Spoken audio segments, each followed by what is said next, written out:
The Last Day of the Dictator, a story of Adolf Hitler's final 24 hours. It was the evening of April 29, 1945, in Berlin, Germany.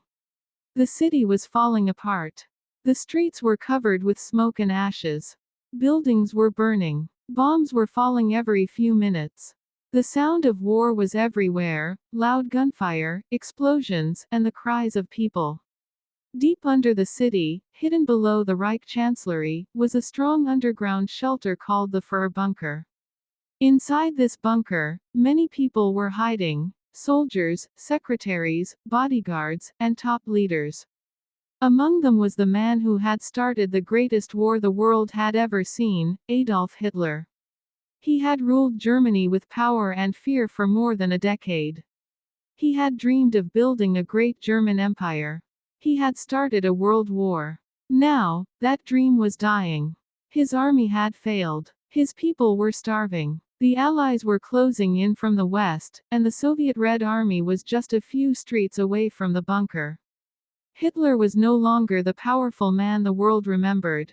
He was now 56 years old, weak, pale, and shaking.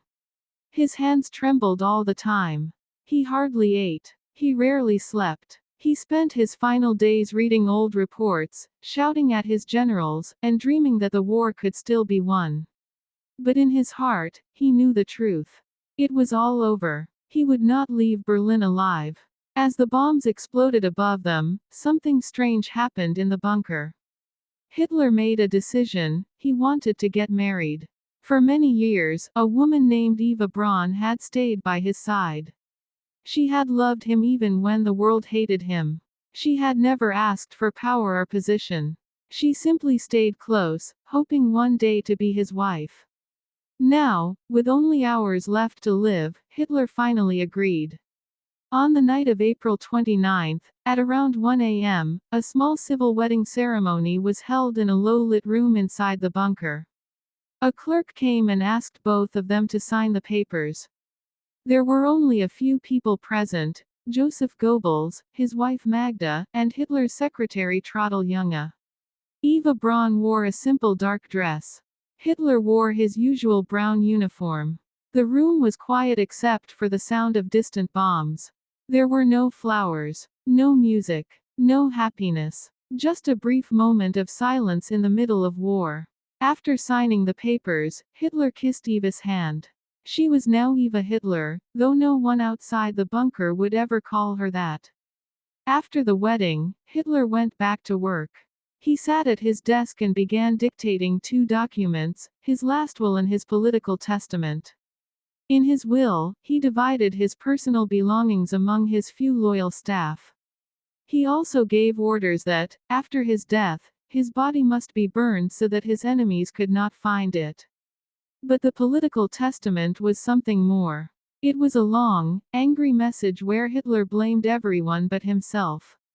He blamed the Jews for the war. He blamed his generals for their failure. He blamed the German people for being too weak to win. He even blamed people who had tried to kill him earlier. In this document, he also named his successor, Admiral Karl Donitz. Hitler knew that Goebbels was too emotional and too close to him. He believed Donitz might still save something from the disaster. By early morning, the documents were ready. Hitler signed them, and 3 couriers were sent out to deliver copies. All of them risked their lives to leave the bunker. The morning of April 30 began like the others in the bunker: cold, silent, and filled with fear. Hitler sat quietly in the dining room and had a simple breakfast: a few slices of bread and weak tea.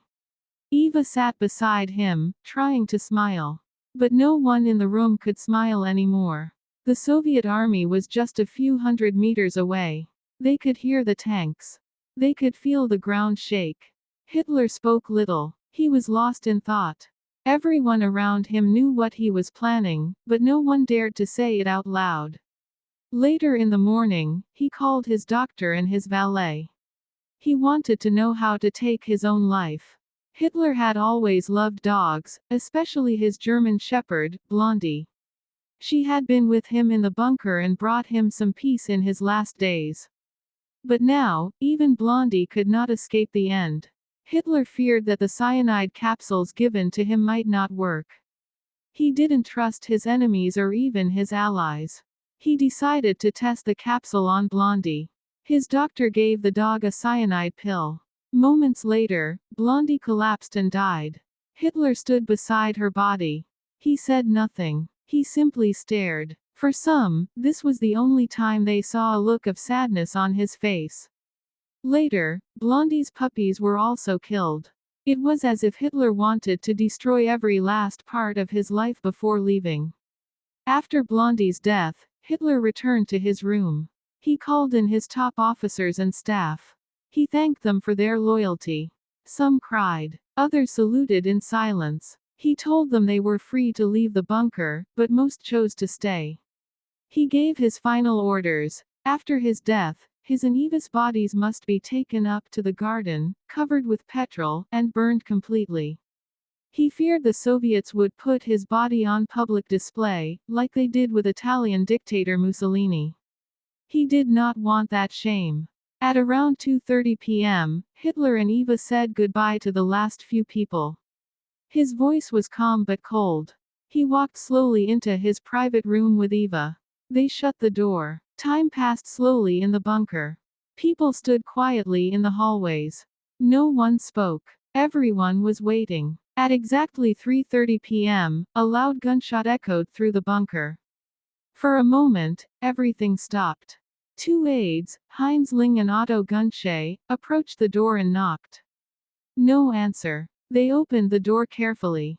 Inside, they found Adolf Hitler slumped on the sofa. Blood dripped from his head. A pistol lay beside him. He had shot himself in the right temple. Beside him, Eva sat with her legs tucked under her. Her face was peaceful. She had taken cyanide poison and died with him. They were dead. The men acted quickly. They wrapped Hitler's and Eva's bodies in thick blankets and carried them up the narrow stairs to the garden behind the Reich Chancellery. The ground above was still under attack. Shells were falling, but the garden was partly shielded. They placed the bodies in a small crater.